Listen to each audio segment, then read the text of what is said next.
Welcome back for part 2 of my family tree. And as I was saying, we were at my great-great-grandparents, James B. Hickey and Lucinda E. Wilson. There are rumors that this Wilson is part of the Wilson family that would make up my grandmother on my father's side's part of the family, and but we just don't have any proof of that. And Ancestry.com is not very good at handling things like that anyway. So here we see my great-great-grandfather, James B. Hickey, and that's as far back as we are able to take the Hickey family. And he was actually born in Canada and died in Michigan. His wife, Lucinda Wilson, who passed away back in 1920. She actually had 4 siblings, and as you can see, most of these pictures, if it'll pop up, well, most of these pictures are of their gravestones. That's the only pictures I was actually able to find for most of these people. And we can actually go back one more generation to my great-great-great-grandparents, Sarah Fox and Stephen Wilson.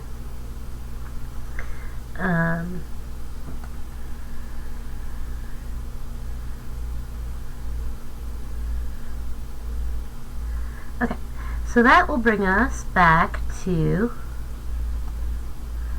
my grandmother's side of the family.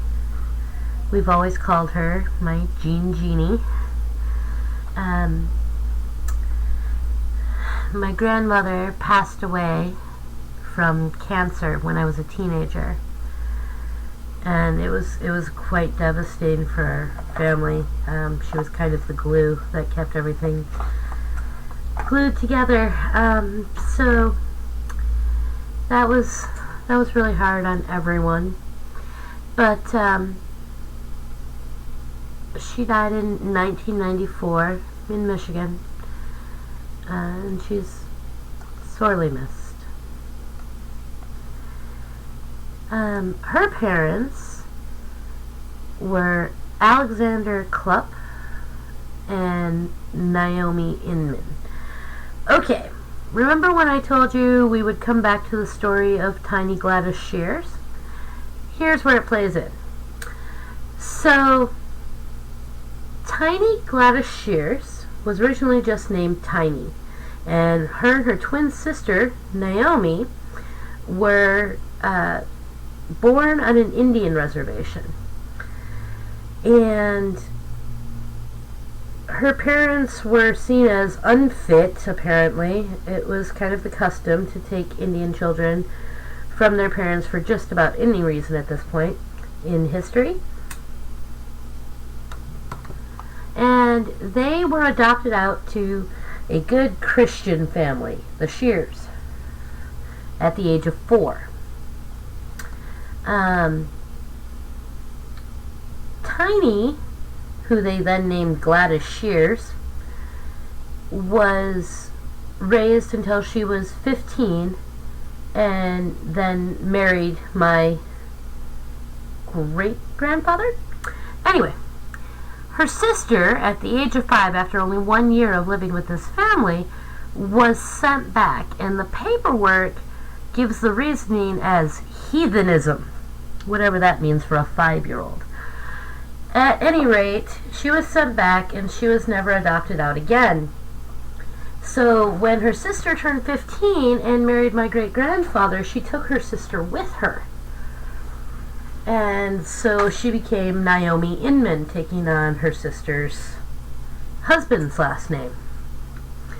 And Naomi Inman then became my great-grandmother on my mother's side of the family, my Jeannie's mother.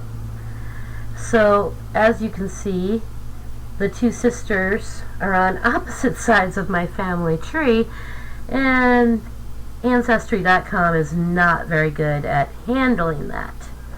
So, this whole branch over this way actually appears twice. So that's why I didn't go into much detail on it when we were on the other side. Now, there are a lot of children here, but like I said, they adopted a lot of Indian children, and they then, grew their families in that manner. Here we can see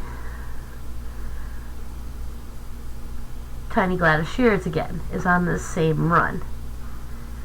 And so it kind of gets confusing when you're looking at the family tree.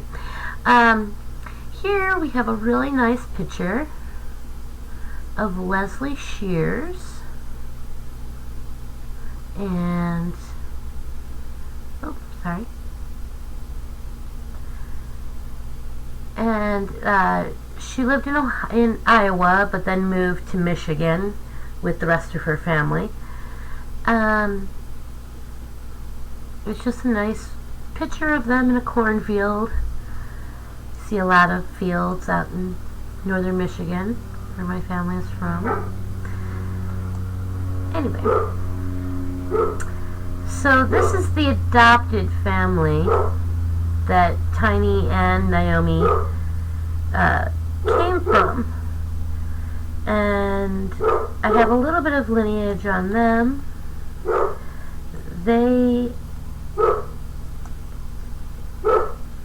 came from a large family themselves, and this would be my adopted great-great-great-grandparents, if I'm correct, James Shears and Marion Shears.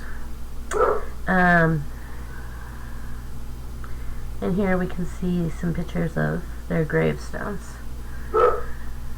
So, to give you an idea of what it takes to come up with so much information on my family tree, I actually pored over quite a few census records. Now, this program does give you information. It'll give you a little leaf and it'll give you a hint. Oh, we found this name somewhere else, or someone else has it in their family tree. Is this the same person? But really, all of that information has to then be verified through other sources, especially since I was trying to prove my Native American lineage.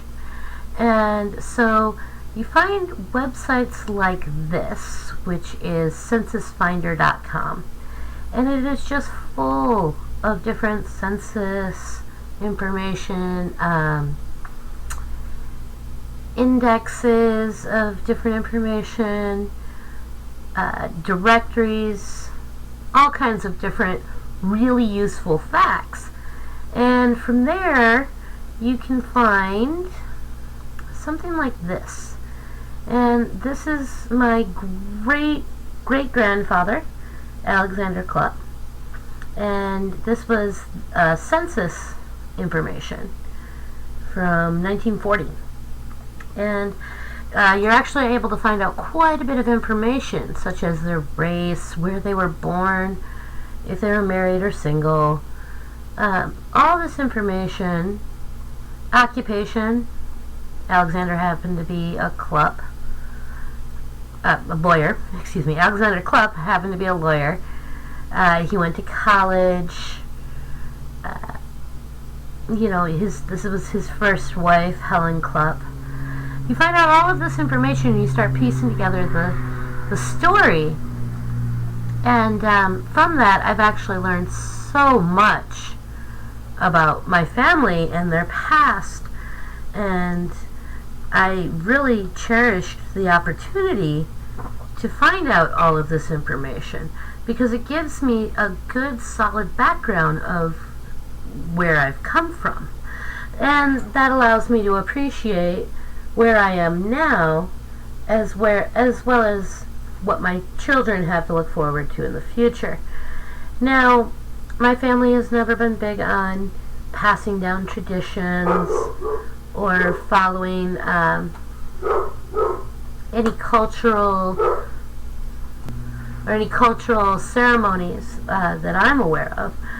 And so by being able to look at where these people came from and what they did for a living, it has given me a great sense of my background so that I can better appreciate the American culture that I live in today.